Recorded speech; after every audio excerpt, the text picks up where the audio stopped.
Mateus, no capítulo 11, versos 28 a 30. Por isso, é de extrema relevância atentar e atender ao convite do Senhor Jesus com a disposição de aprender dele. Assim diz a palavra de Deus: vinde a mim, todos os que estáis cansados e sobrecarregados, e eu vos aliviarei. Palavras do Senhor Jesus.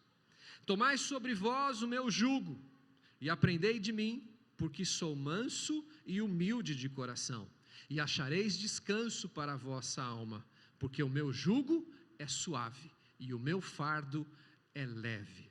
Fecha seus olhos. Pai, nós somos gratos ao Senhor por estar nesta noite, neste lugar, não propriamente, Deus, este lugar físico, mas na condição de filhos, nesta posição e diante da Tua palavra, mesmo que fosse em qualquer outro lugar.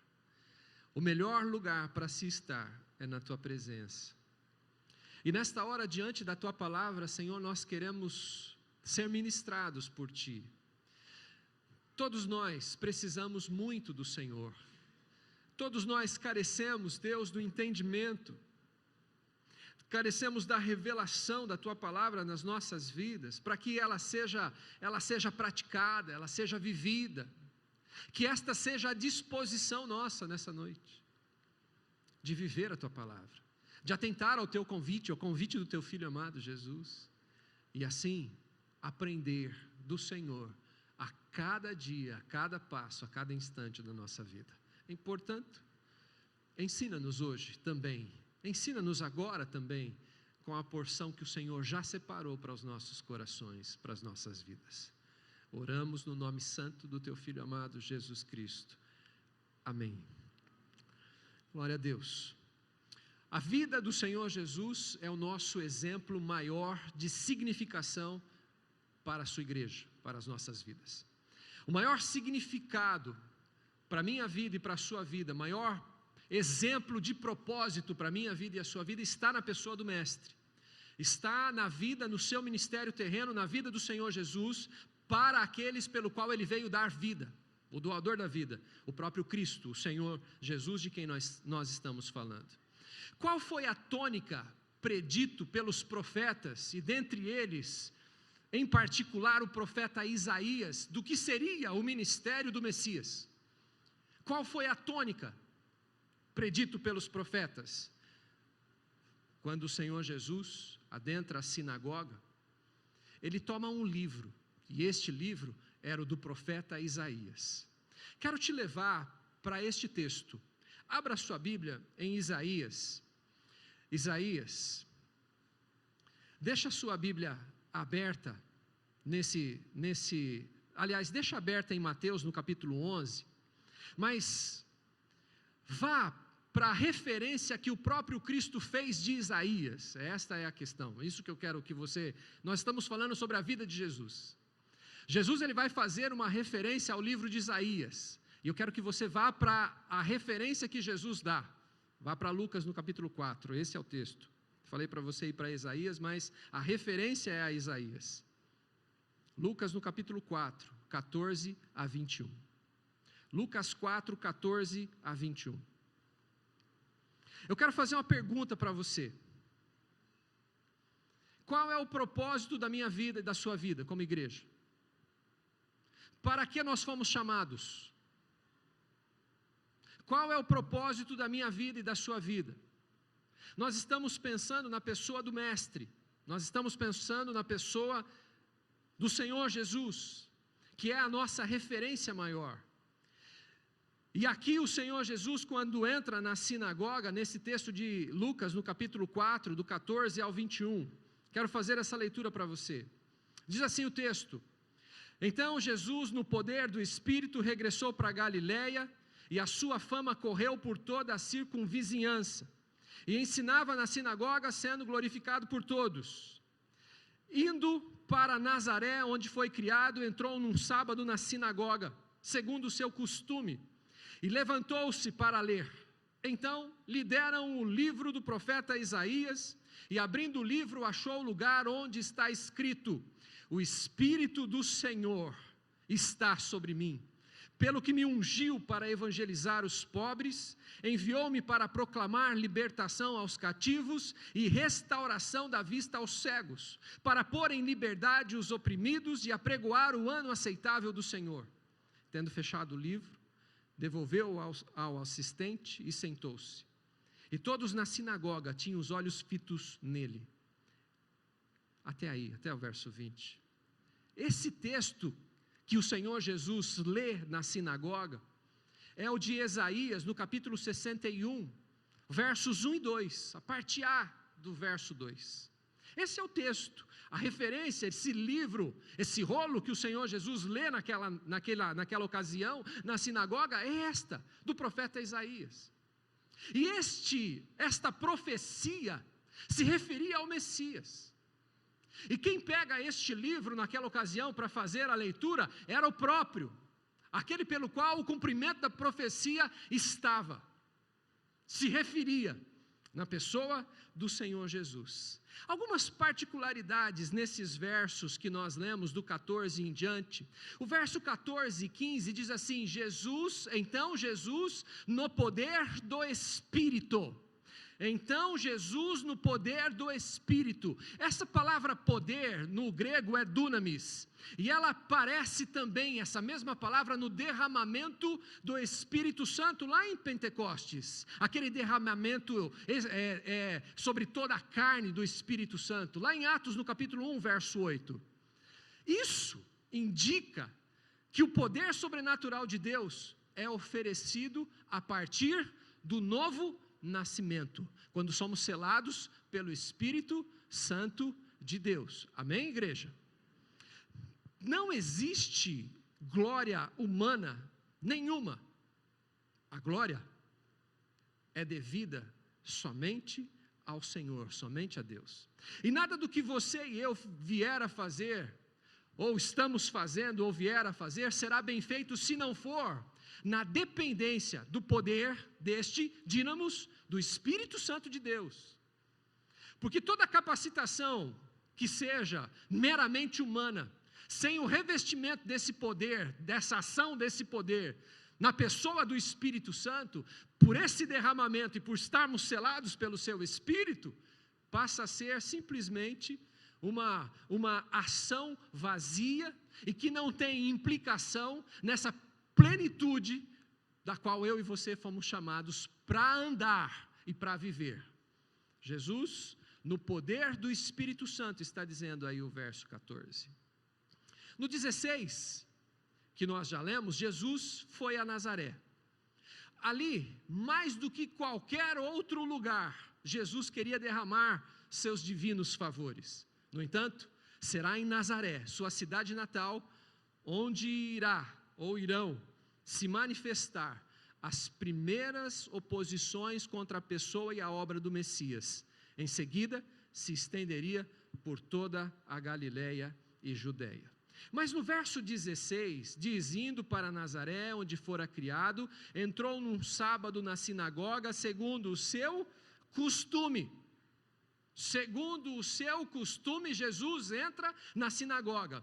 Eu quero aplicar isso para os nossos dias, aplicar hoje. Sabe o que eu diria hoje desta referência bíblica? Que era costume do Senhor Jesus, que ele tinha por prática frequentar a igreja, respeitando as épocas, respeitando as diferenças, mas hoje, nos nossos dias, eu diria que Jesus tinha a prática de frequentar a igreja. Ele reconhecia que ali na sinagoga havia associações de tempo e de lugar que asseguravam na alma humana mais ainda a aproximação a Deus. A sinagoga ligava o presente ao passado. Ali, a adoração de hoje tinha continuidade com todo o rico significado de longo tempo sobre a vida do seu povo, sobre a vida de Israel. Além disso, a sinagoga significava comunhão, significava relacionamento. E é na comunhão que a chama do Espírito melhor incendeia. Uma alma isolada é como uma brasa deixada sozinha, ela se apaga. Mas quando se reúnem as brasas, cada qual contribui com o seu brilho e com o seu calor. Assim também acontece com as almas dos homens, que se reúnem em adoração coletiva. É juntando os gravetos que se faz uma fogueira. É preciso aprender com Jesus a valorizar a adoração pública. É preciso aprender com Jesus o valor de se reunir em um lugar que Ele mesmo nos trouxe para tal.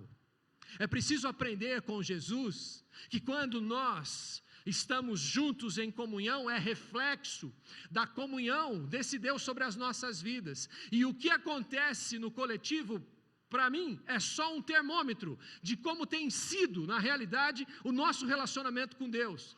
Do quanto nós temos tido entendimento e valorizamos aquilo pelo qual Jesus deu a sua vida, verteu o seu sangue e nos comprou. O verso 16 ainda diz que ele levantou-se para ler. Era costume que o chefe da sinagoga pedisse para que alguém, que diversas pessoas de capacidade reconhecida falassem. E a fama de Jesus havia ali aberto portas. Era prática ficar de pé durante a leitura e sentar-se para pregar. Aí o verso 17 de Isaías, fala sobre Isaías, o verso 17 de Lucas 4. Então lhe deram um livro do profeta Isaías e abrindo o livro achou o lugar onde está escrito. Agora sim eu quero te levar lá para Isaías. Abra sua Bíblia lá em Isaías. Isaías no capítulo 61, versos 1 e 2, a parte A só do verso 2. Mas deixa a sua Bíblia marcadinha também, aí no Evangelho de Lucas, no capítulo 4, e você vai poder comparar com o verso 17, o que está em Isaías 1 e 2, 61 e 2.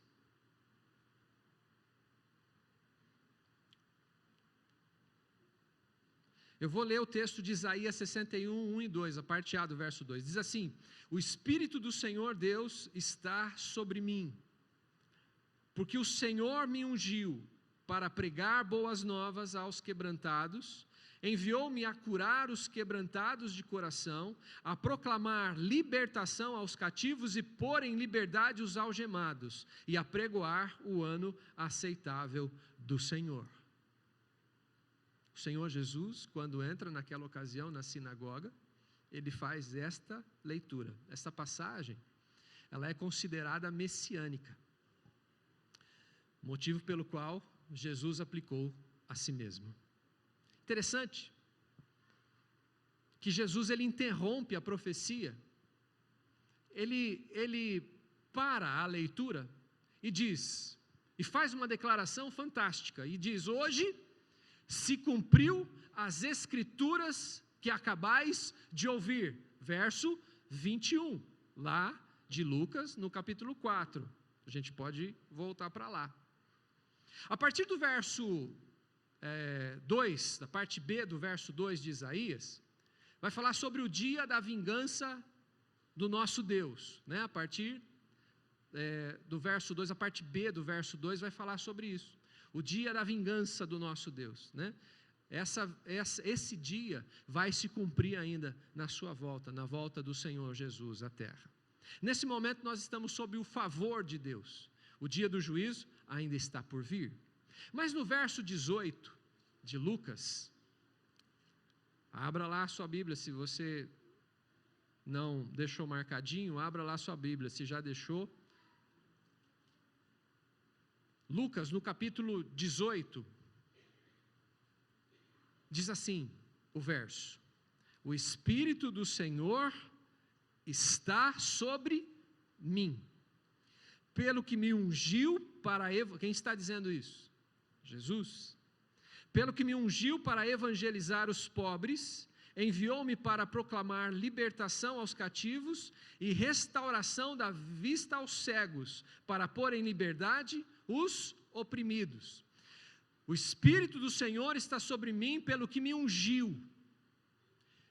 É uma possível referência ao Messias, que significa ungido.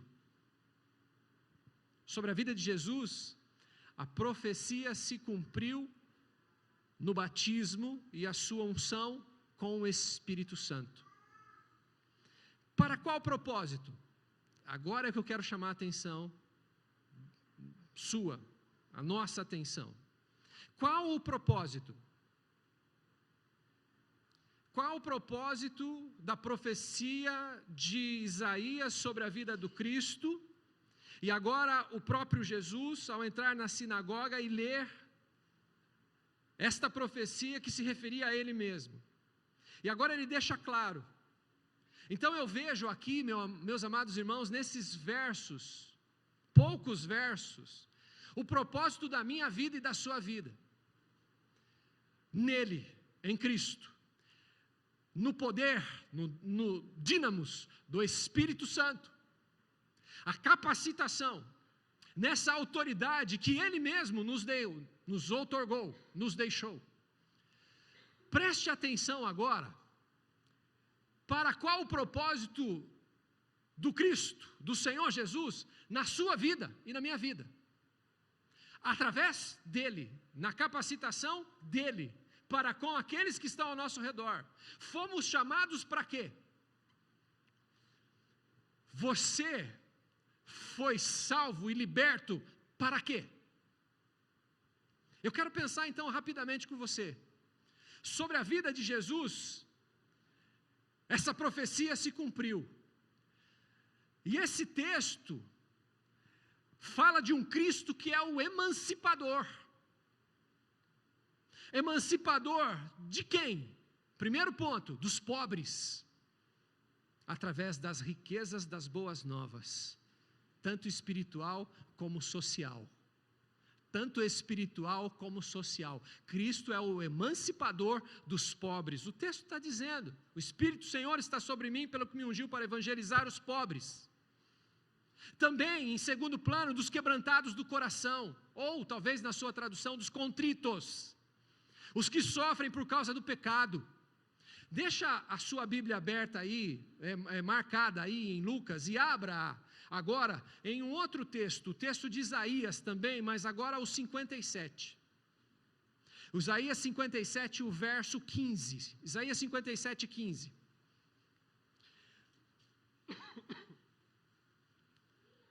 Quem são os quebrantados de coração? São aqueles que sofrem por causa do pecado.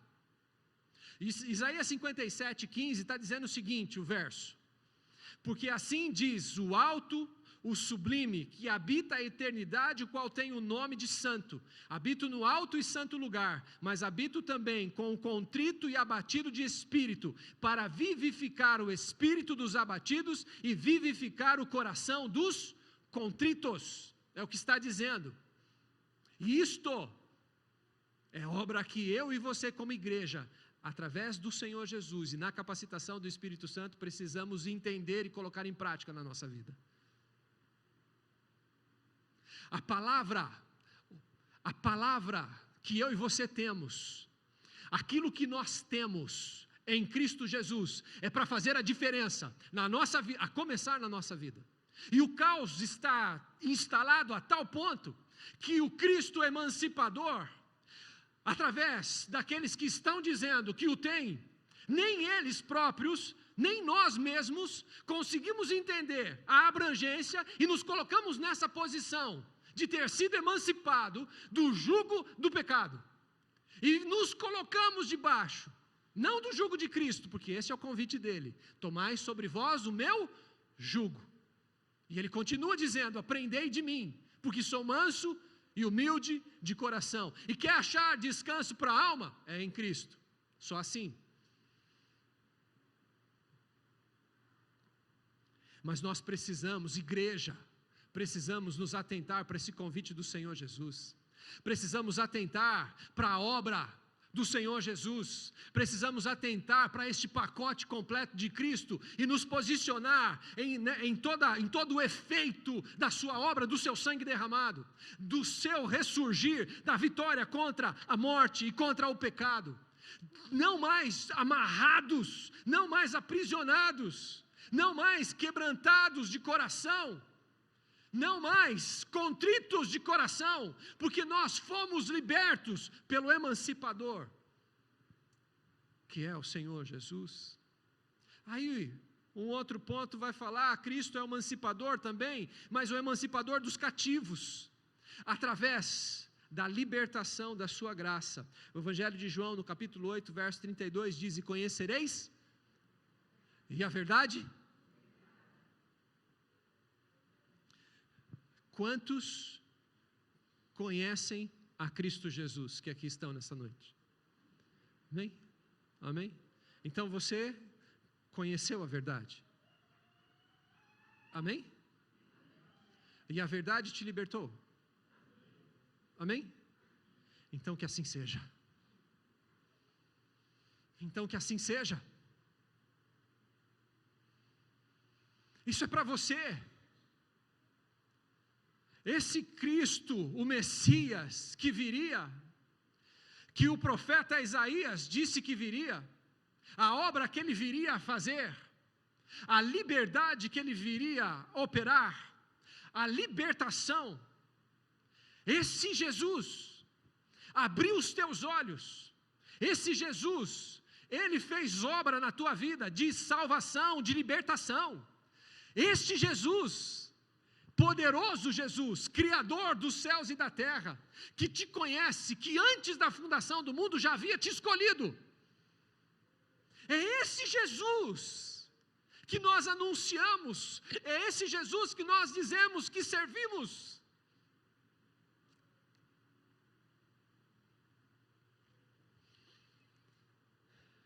De que cativeiro Jesus veio nos libertar? De que cativeiro Jesus veio libertar? Do cativeiro moral e espiritual. O texto se refere a prisões, não se refere, desculpa, a prisões físicas, mas às prisões da dúvida, do temor, da depravação, do pecado. São essas prisões. Prisões que não são físicas, prisões que não são visíveis, mas que passam a se tornar visíveis pela operação delas, naqueles que estão escravizados por elas. Irmão, passa a ser visível. Quando nós olhamos para algumas pessoas que estão sobrecarregadas e cansadas, que estão oprimidas pelo jugo do pecado, pessoas que não conhecem a verdade e por isso não foram libertas, é visível, é notório, está estampado. Nem todas, mas na grande maioria, aprisionadas pelo pecado, não desfrutam da liberdade que só em Cristo e só Ele é que pode operar. O pecado é o pior de todos os carcereiros. Por causa do pecado, as pessoas ficam separadas da comunhão com Deus. Cristo também é o emancipador dos cegos. Sabe por quê? Porque Ele é a luz da vida, a luz do mundo. Quanta cegueira espiritual. Quanta cegueira espiritual, quanta gente sendo enganada religiosamente. Quanta gente que não consegue enxergar. Quanta gente que tem olhos, mas não vê. Assim como aqueles que eles adoram.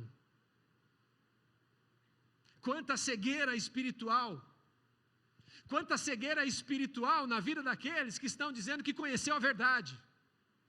E conhecereis a verdade vos libertará. Quanta gente que fica se colocando debaixo de novo do jugo do pecado, da escravidão, da lei. Quanta gente que não vive a liberdade pela graça que já foi operada nas nossas vidas. Cristo também é o emancipador dos oprimidos pelo sistema do mundo que jaz no maligno, oprimidos pelo sistema religioso que mais se parece com fardos pesados, com doutrinas de homens. Era exatamente sobre isso que Jesus estava falando no texto, na nossa reflexão de Mateus, no capítulo 11, verso 28 a verso 30. É sobre esse jugo pesado da religião, esse fardo, pesado da religião. É exatamente sobre isso que o Senhor Jesus estava falando. E o Senhor Jesus, Ele veio a ser o emancipador, o libertador dos oprimidos, também da religião, do jugo, do pecado e do fardo da religião. Sabe por quê? Porque lá em Mateus, no 11, 28 a 30, Ele diz: o meu jugo é suave e o meu fardo é leve. O verso 19 de Lucas 4, o 19 de Lucas 4 diz assim: apregoar o ano aceitável do Senhor. Nesse texto aqui, no contexto aqui, se referia ao ano de jubileu dos hebreus, celebrado a cada 50 anos, o qual trazia alívio e consolo a muitos aflitos. Nesse ano, muitos eram libertos da escravidão e as pessoas que haviam perdido suas posses conseguiam recuperá-las. Esse é o tempo. Essa é a graça. Esse é o tempo em que nós vivemos. O tempo do favor imerecido desse Deus sobre as nossas vidas. Liberdade, alívio, consolo e restituição, só em Jesus, somente no Mestre, que é o Senhor e Salvador da nossa vida. Quero chamar a equipe de louvor aqui à frente. Chama alguém, suba lá e chama o Isaquinho também, por gentileza. Quero chamar a equipe de louvor aqui à frente. Fique aqui à frente. Nós vamos louvar ao Senhor daqui a alguns instantes. Mas antes, algo interessante que eu já até compartilhei com a igreja em uma outra ocasião. O verso 20 do capítulo 4 de Lucas. Olha o que está escrito aí. Tendo fechado o livro, devolveu ao assistente e sentou-se. E todos na sinagoga tinham os olhos fitos nele. Presta atenção nisso agora, que é importante. Por que os olhos de todos ali estavam sobre o Senhor Jesus? Por que os olhos ficaram fitos no Senhor Jesus, quando Ele se assenta? Na sinagoga haviam 3 cadeiras. Uma delas era para o rabi, a outra para o ajudante, e a outra ficava sempre vazia. Isso na sinagoga. Rabi, ajudante, e uma outra, terceira, ficava vazia. Ninguém se assentava naquela cadeira. Ninguém podia se assentar naquela cadeira. Sabe por quê? Porque aquela cadeira era para o Messias. Agora eu pergunto para você, qual foi a cadeira que ele se assentou? Na do rabi? Do ajudante? Tinha humildade para isso? Tinha. Mas aquelas duas não era a cadeira dele. Ele se assenta na cadeira do Messias. E o verso 21 diz assim: então passou Jesus a dizer-lhes: hoje se cumpriu a escritura que acabais de ouvir. O Messias estava entre eles.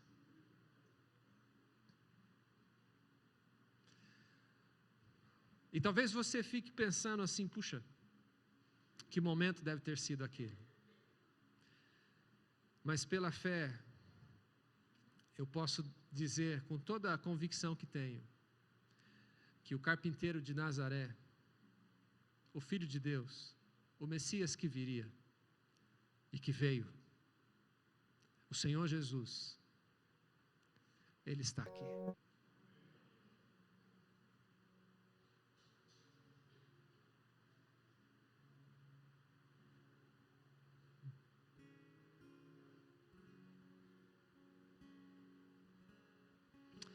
Quando ele foi assunto aos céus, ele disse que enviaria e enviou. o Consolador, aquele que tem a mesma essência. Lembra do jugo?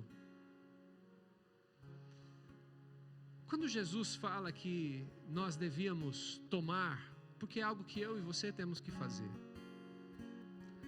Tomai sobre vós o meu jugo, Jesus diz, no texto que nós lemos, que é o nosso texto referencial. Esse jugo, nós já vimos isso, você se lembra de que os animais, pela lei, tinham que ter a mesma espécie.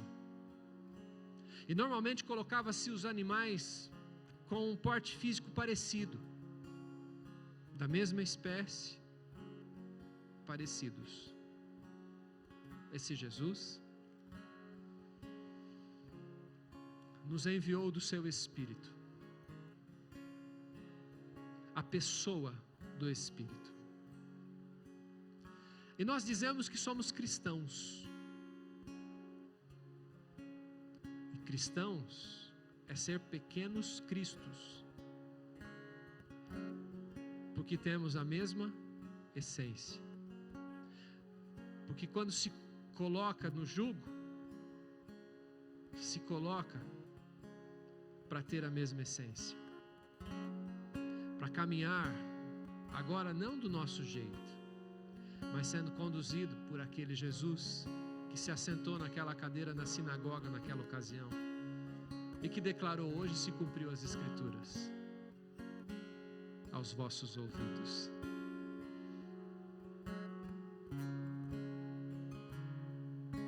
Levaram esse Jesus a uma cruz, porque na realidade ele veio para isso. Não foram os homens, mas o amor do Pai na obediência do Filho.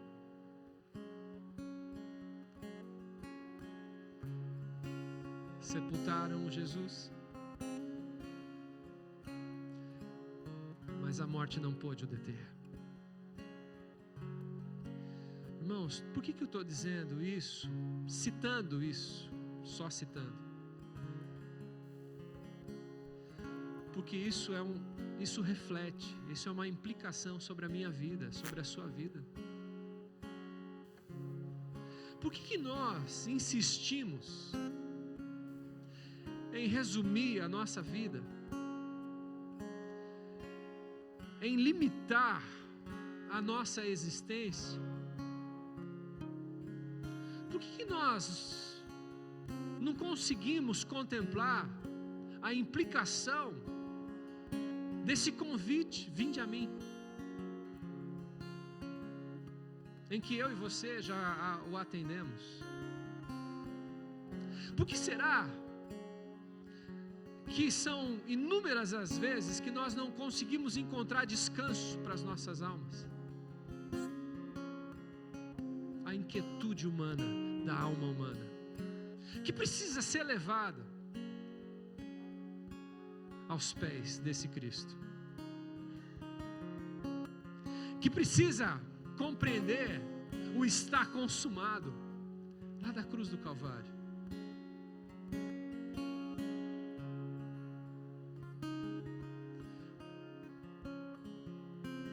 Você é muito mais do que eu posso ver. A igreja do Senhor Jesus é muito mais do que olhos veem. Você é muito mais do que uma passagem por essa terra. Você é o que o Cristo diz que você é.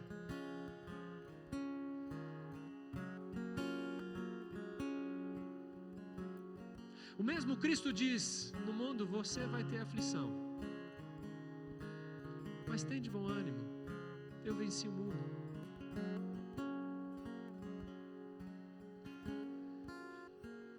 Esse Jesus, Ele está dizendo que já nos libertou.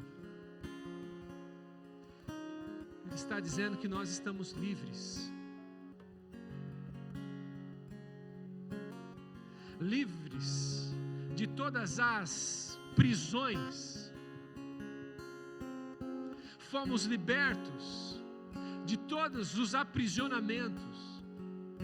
fomos libertos do pior de todos os carcereiros, o pecado.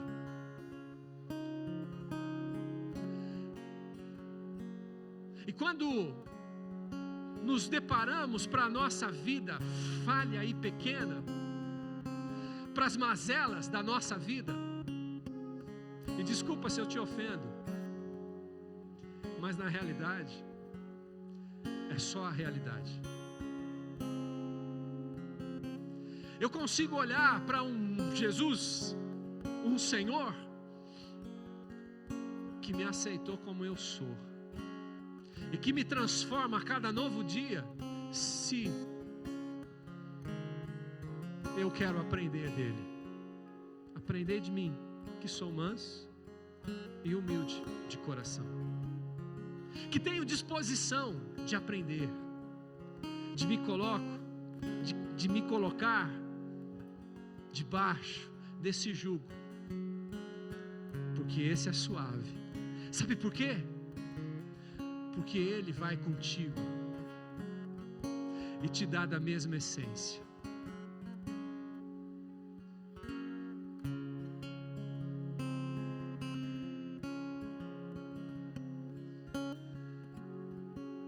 Quando peco, eu me lembro da sua palavra que diz que nenhuma condenação mais há para aqueles que estão em Cristo Jesus. Ele te libertou, Ele te fez livre.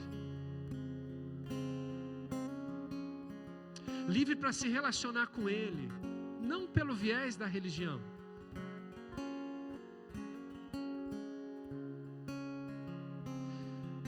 mas num relacionamento de pai para filho,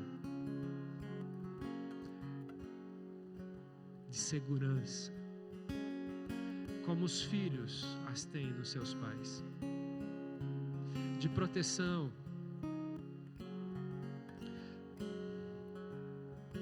de provisão.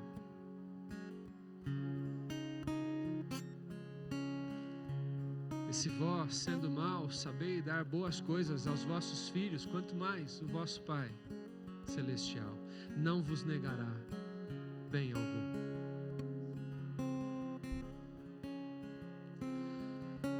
Irmão, olha para cima, olha para o alto. E se as coisas, se as circunstâncias estão querendo te aprisionar, diga a elas que você já foi liberto.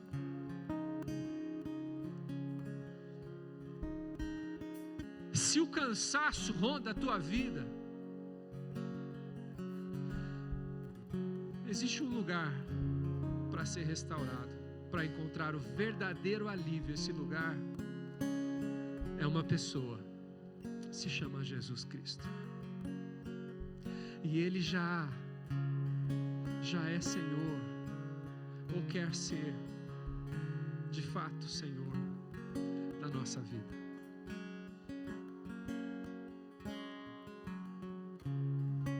Para de sofrer, para de se colocar debaixo do sofrimento.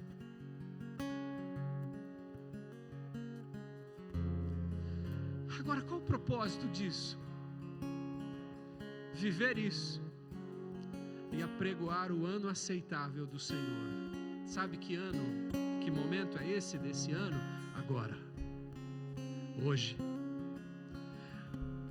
a dispensação da graça, onde as pessoas podem ser restituídas naquilo que foi roubado em Cristo, naquilo que foi tirado em Cristo,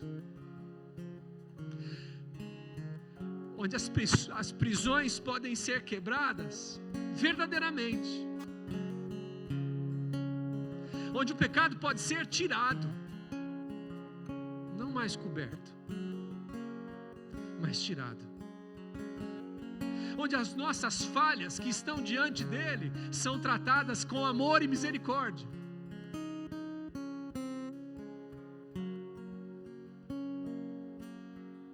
Com olhos de compaixão e de misericórdia, de amor. se cale. Viva e anuncie. Viva e anuncie esta liberdade.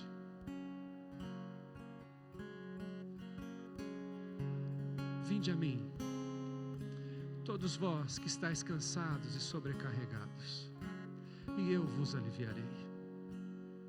Tomai sobre vós o meu jugo e aprendei de mim, que sou manso e humilde de coração, e achareis descanso para a vossa alma, porque o meu fardo é leve e o meu jugo é suave. Viva! Viva! Viva a vida abundante! Viva! Caminhe com Jesus, nele, por ele e para ele. Flua na obra do Espírito Santo de Deus.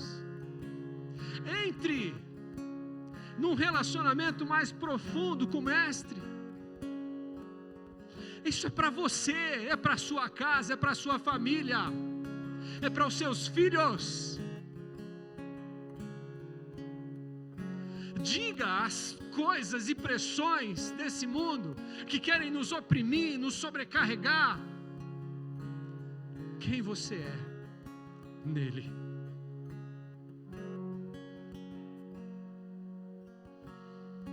E por mais que situações, circunstâncias cheguem, Ele não te deixa só.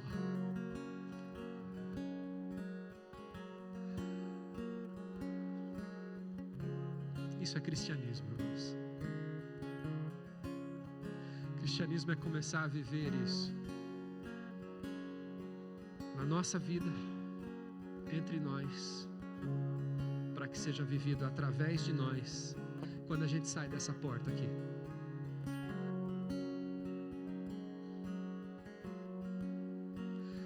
Eu não sei falar de Jesus, sabe? Só olha para Ele. Só olha para Ele, para a sua obra. Pastor, o que eu preciso fazer nessa área da minha vida? Jesus. Talvez eu esteja sendo muito simplista, mas o Evangelho é simples. Seus olhos. Se há alguém aqui nessa noite que ainda não se rendeu a Jesus Cristo como seu Senhor e Salvador, reconhecendo que é um pecador e que precisa dele, e que se arrepende dos seus pecados e quer dizer a Jesus: Jesus, eu quero ter relacionamento contigo, eu quero te conhecer mais, eu quero prosseguir em te conhecer, eu quero sentir esse alívio verdadeiro que só o Senhor pode dar. Jesus, eu estou cansado, eu não quero mais ser oprimido pelo pecado, eu quero desfrutar dessa liberdade, eu quero desfrutar dessa liberdade. Há alguém aqui nessa noite? Se há alguém, levante uma de suas mãos onde você está, e eu vou entender que você está dizendo: Jesus, eu te recebo como meu Senhor e meu Salvador. Há alguém? Se você ainda não fez isso, entregue a sua vida a Jesus e desfrute da doce paz que só há em Cristo Jesus. Há alguém? E você, meu amado irmão, nós, todos nós, o desafio meu e seu é ser a extensão do ministério do Senhor Jesus, a extensão do trono da graça, porque somos embaixadores de Cristo nessa terra. Essa terra não é nossa, esse lugar não é o nosso. Há um lugar preparado para nós, estamos peregrinando, estamos passando.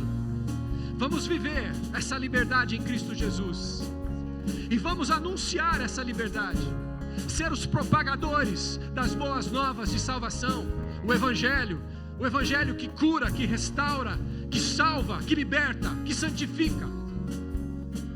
Quantos estão dispostos? Quantos querem dizer: sim, Jesus, Eu tomo posse da tua obra, eu tomo posse da tua obra na minha vida, e quero viver essa liberdade. Eu quero desfrutar disso na minha vida, na minha casa, no meu casamento, nos meus filhos, com os meus filhos. Eu quero ser um farol, porque somos a luz do mundo, porque Jesus é a luz. Eu sou a luz do mundo, disse o Senhor Jesus. E eu e você devemos brilhar essa luz, que não é minha, não é nossa, mas é de Cristo, do Senhor Jesus, que está sobre a sua vida. Faça a diferença, a começar na sua casa, cumprindo o seu papel, testemunhando, anunciando, tratando bem sua esposa, seu marido, os seus filhos, o vizinho, o trabalho, lá no trabalho, sendo um exemplo. Quantos querem? Eu quero. Que o Senhor te leve a esse lugar de compromisso, a esse lugar de entrega, de renúncia. Que o Senhor nos leve, igreja do Senhor Jesus, a sentir prazer em servi-lo, com significado, com implicação, através dessa transformação que foi operada na minha e na sua vida. Que a alegria do Senhor, que é a nossa força, seja manifesta. Que a alegria por pertencer ao Senhor, de fazer parte dessa família e de estar nele como ramos ligados à videira, produzindo frutos.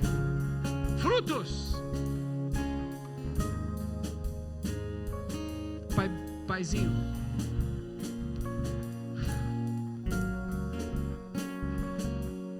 Senhor, nós precisamos muito de Ti, muito do Senhor. Senhor, muitas coisas nós falamos, oramos, pregamos e dizemos que nós nem entendemos o tamanho dessas coisas, a amplitude dessas coisas. Então ajuda-nos, Deus. Ajuda-nos, Pai, a ser mais do que simplesmente, Deus, palavras. Ajuda-nos, traz discernimento, entendimento, para que isso seja uma realidade na nossa vida. Deus, eu estou cansado da mesmice espiritual, cansado, Deus, dessa vida medíocre. Senhor, que essa igreja seja a luz nesse bairro, que essa igreja, eu e os meus irmãos, venhamos a gerar vida nesse bairro, gerar frutos nesse bairro. Que a luz do Senhor resplandeça sobre esse bairro, que onde há treva, sujeira, haja a limpeza do Senhor, a limpeza da Tua palavra, que é água que limpa. Senhor, desperta-nos, Pai, desperta-nos, Deus, para viver em comunhão e encontrar significação nisso, em amor, tira-nos, Deus, desse momento tão terrível, que através da Tua impactação, da Tua palavra, da ação do Teu Espírito Santo, venhamos a romper isso, Deus, e ser Filadélfia, a igreja que o Senhor Jesus vem buscar, porque ora vem, Maranata, ora vem, Senhor Jesus. Mas enquanto, eis-nos aqui, Senhor, selados pelo Teu Espírito, capacitados com esta unção, para ser a extensão do Teu ministério aqui nessa terra. Para isso que o Senhor nos deixou aqui. Que o ID do Senhor Jesus seja entendido, ouvido, assimilado e obedecido. Oramos no nome santo do Teu Filho amado, Jesus Cristo. Amém?